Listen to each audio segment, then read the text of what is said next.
Your Excellency, Quraish Al Yusuf, Minister of Commerce, Industry and Investment Promotion, दोनों देशों के delegates, business world के leaders, देवी और सज्जनों, नमस्कार। मुझे 7 वर्ष बाद ओमान आने का सौभाग्य मिला है और आज आप सभी के साथ बातचीत करने का अवसर मिल रहा है। इस बिजनेस समिट के लिए आपकी गर्मजोशी मेरा भी उत्साह बढ़ा रही है।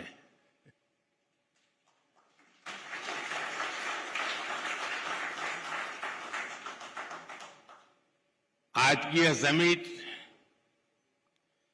भारत ओमान पार्टनरशिप को नई दिशा देगी, नई गति देगी और नई बुलंदियों तक पहुंचने में मदद करेगी। और इसमें आप सभी का बहुत बड़ा रोल है। फ्रेंड्स, आप भारत और ओमान के बिजनेस हमारे ट्रेड को रिप्रेजेंट करते हैं। आप उस विरासत के वारिस हैं जिसका सदियों का एक समृद्ध इतिहास रहा है। सभ्यता के आरंभ से ही हमारे पूर्वज एक दूसरे के साथ मैरीटाइम ट्रेड कर रहे थे। अक्सर कहा जाता है कि समंदर के दो किनारे बहुत दूर होते हैं, लेकिन मांडवी और मस्कत के बीच अरब सागर एक मजबूत ब्रिज बना है। एक ऐसा ब्रिज जिसने हमारे रिश्तों को मजबूत किया, कल्चर और इकोनॉमी को ताकत दी। आज हम विश्वास के साथ कह सकते हैं कि समंदर की लहरें बदलती हैं, मौसम बदलते हैं, लेकिन भारत ओमान की दोस्ती हर मौसम में और मजबूत होती है और हर लहर के साथ नई ऊंचाई को छूती है। फ्रेंड्स, हमारा रिश्ता ट्रस्ट की नींव पर बना। फ्रेंडशिप की ताकत से आगे बढ़ा और समय के साथ और गहराता चला गया। आज हमारे डिप्लोमेटिक रिश्ते भी 70 इयर्स के हो गए हैं। ये सिर्फ 70 वर्ष का उत्सव नहीं है, ये वो पड़ाव है जहां से हमें अपनी सदियों की विरासत को एक समृद्ध भविष्य की तरफ ले जाना है। फ्रेंड्स, आज हम एक ऐसा ऐतिहासिक निर्णय ले रहे हैं जिसकी गूंज आने वाले कई दशकों तक सुनाई देगी। कॉम्प्रिहेंसिव इकोनॉमिक पार्टनरशिप एग्रीमेंट यानी सीपा हमारी पार्टनरशिप को 21st सेंचुरी में नया विश्वास, नई ऊर्जा से भर देगा। यह हमारे साझा भविष्य का ब्लूप्रिंट है। यह हमारे ट्रेड को नई गति देगा, इन्वेस्टमेंट को नया भरोसा देगा और हर सेक्टर में अवसरों के नए द्वार खोलेगा। सीपा हमारे नौजवानों के लिए ग्रोथ, इनोवेशन और एम्प्लॉयमेंट के अनेक नए अवसर बनाएगा। ये एग्रीमेंट पेपर से निकलकर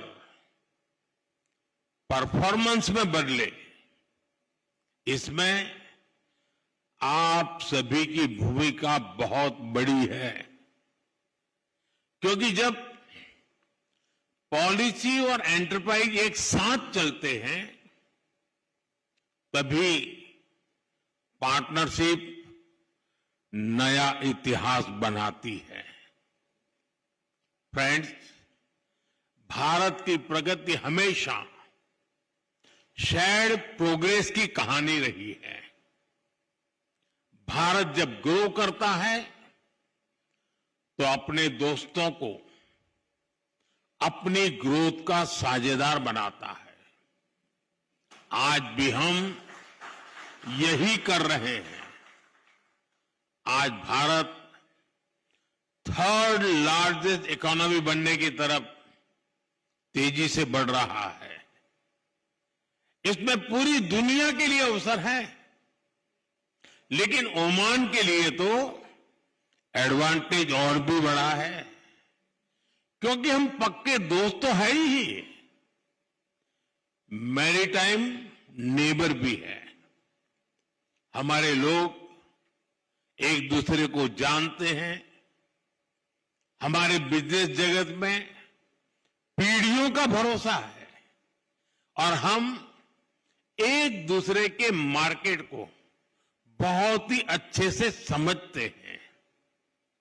ऐसे में भारत की ग्रोथ जर्नी में ओमान के लिए अवसर ही अवसर है।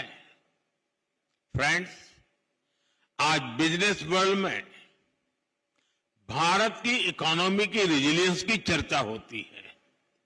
लोग अक्सर पूछते हैं कि दुनिया में इतनी अनिश्चितता है, ग्लोबल इकोनॉमी भी मुश्किलों में है, तो ऐसे में भारत 8% से अधिक की ग्रोथ कैसे अचीव कर रहा है? मैं आपको इसका बड़ा रीजन बताता हूं।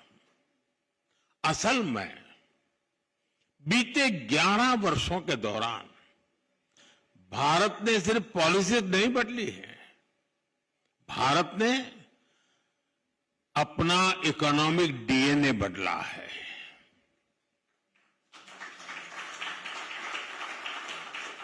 मैं आपको कुछ उदाहरण देता हूं।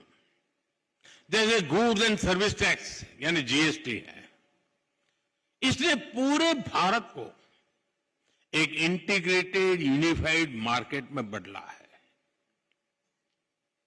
इंसॉल्वेंसी एंड बैंकरप्सी कोड से फाइनेंशियल डिसिप्लिन आया, ट्रांसपेरेंसी को बढ़ावा मिला और इससे इन्वेस्टर कॉन्फिडेंस मजबूत हुआ।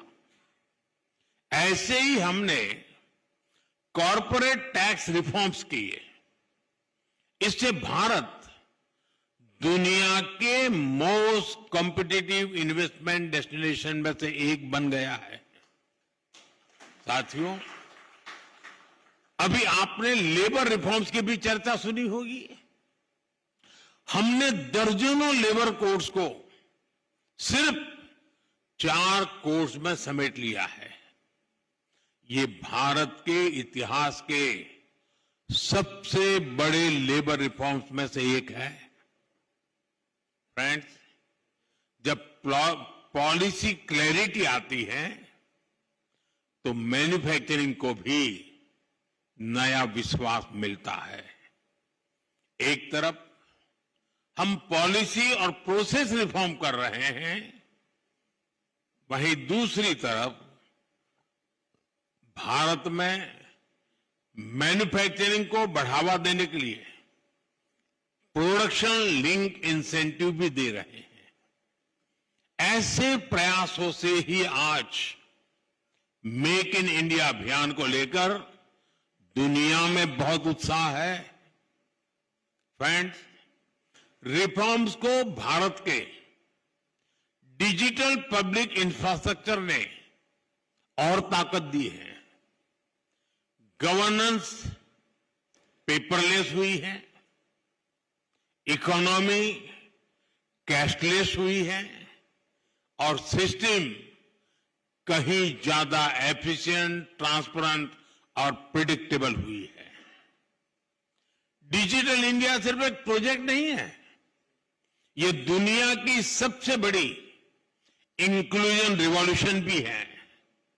इससे ईज ऑफ लिविंग बढ़ी है और ईज ऑफ डूइंग नए लेवल पर पहुंच चुकी है और भारत में बन रहा आधुनिक फिजिकल इंफ्रास्ट्रक्चर इसको और बेहतर कर रहा है। सुधरती हुई कनेक्टिविटी के कारण भारत में लॉजिस्टिक की कॉस्ट लगातार कम होती जा रही है।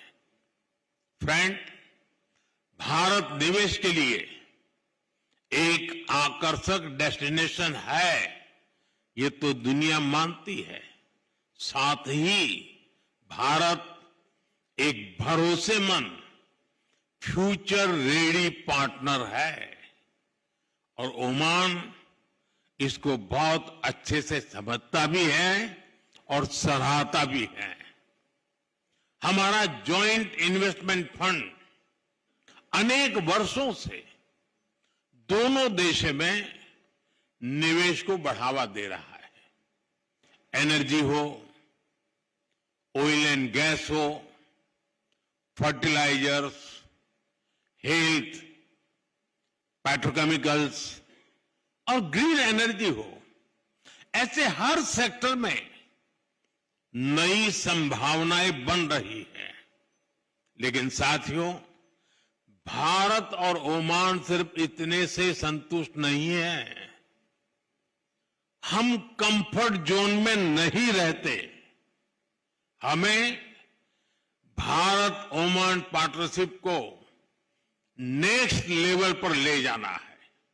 इसके लिए दोनों देशों के बिजनेस वर्ल्ड को अपने कुछ बड़े लक्ष्य तय करने ही होंगे। आपका ये काम मैं कुछ हल्का कर देता हूं। मैं आपको कुछ चैलेंज देता हूं कि ग्रीन एनर्जी में मिलकर कुछ बड़ा कर सकते हैं क्या? क्या हम अगले 5 वर्ष में 5 बड़े ग्रीन प्रोजेक्ट शुरू कर सकते हैं? हमें green hydrogen, green ammonia, solar parks, energy storage और स्मार्ट ग्रिड के क्षेत्र में नए बेंचमार्क्स बनाने हैं। फ्रेंड्स, एनर्जी सिक्योरिटी जितनी जरूरी है उतनी ही आवश्यक फूड सिक्योरिटी भी है। आने वाले समय में ये एक बड़ा ग्लोबल चैलेंज बनने जा रहा है। क्या हम मिलकर Indian Oman agri innovation hub बना सकते हैं? इससे ओमान की फूड सिक्योरिटी को मजबूती मिलेगी और भारत के एग्री टेक को ग्लोबल मार्केट तक पहुंचाने में मदद मिलेगी। फ्रेंड्स, एग्रीकल्चर तो एक सेक्टर है, ऐसे ही हर सेक्टर में इनोवेशन को बढ़ावा देना जरूरी है। ऐसे में क्या हम ओमान इंडिया इनोवेशन ब्रिज की स्थापना कर सकते हैं? हमें तय करके चलना होगा कि आने वाले 2 वर्षों में 200 भारतीय और ओमानी स्टार्टअप्स को हम जोड़े।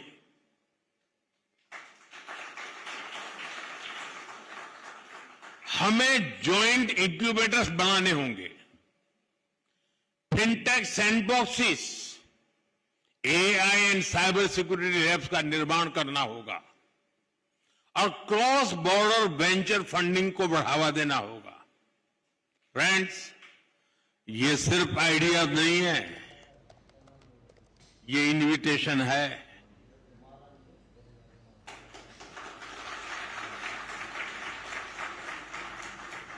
Invitation to invest, invitation to innovate, invitation to build the future together।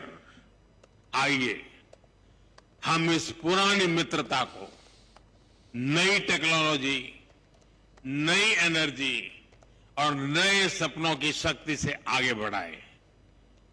शुक्रान, जय जय यलन, थैंक यू।